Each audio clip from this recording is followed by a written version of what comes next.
حضرت بلال سے لوگوں نے کہا آپ نبی پاک سے متاثر کیسے ہوئے؟ تو جناب بلال کہنے لگے میں زیادہ لوگوں کو مکے کے لوگوں کو جانتا ہی نہیں تھا، جو کہ میری ڈیوٹی تھی گھر میں کام کرنے کی اور مجھے سخت سزا ملتی تھی امیہ بن خلف کی طرف سے، تو میں تو زیادہ لوگوں کو جانتا ہی نہیں تھا، کبھی مجھے موقع ہی نہیں ملا تھا باہر نکلنے کا۔ حضرت بلال کہتے ایک دن مجھے بخار چڑھ گیا بڑا تیز، میں لوگوں کو جانتا نہیں تھا، فرماتے مجھے تیز بخار چڑھ گیا تو ٹھنڈ بڑی سخت تھی، میرے مالک نے مجھے کئی کلو جو دیے پیسنے کو چکی پہ، کہتے میں بیمار تھا تو میں نے کچھ دوائی لی جو اس وقت موجود ہوتی تھی، تو میں نے ایک لحاف لیا، دودھ پیا تو مجھے نیند آ گئی، جب میں سویا تو میرا مالک آ گیا، اس نے آ کر کے مجھے سوئے ہوئے دیکھا تو کھینچ کر کمبل اتارا، کہنے لگا اب تیری سزا یہ ہے کہ تو کھلے میدان میں بیٹھے گا، وہاں چکی پیسے گا، اور دوسری سزا یہ ہے کہ تجھے قمیض پہننے کی بھی اجازت نہیں۔ حضرت بلال کہتے ہیں تیز بخار، ٹھنڈ کا عالم، اور جب میں چکی پیس رہا تھا تو رو رہا تھا۔ سیدنا بلال حبشی رضی اللہ تعالیٰ عنہ فرماتے ہیں میرے دروازے کے قریب سے رسول پاک گزرے اور مجھے ہائے ہائے کرتے دیکھا تو دستک دی،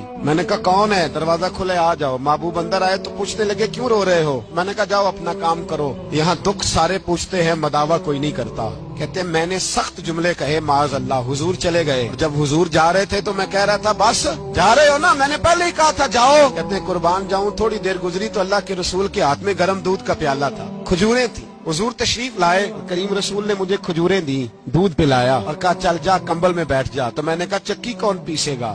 وہ تو بڑا مارے گا۔ مصطفیٰ کریم نے فرمایا تو بیٹھ رضائی میں اور آج تیرے حصے کی چکی میں پیسوں گا۔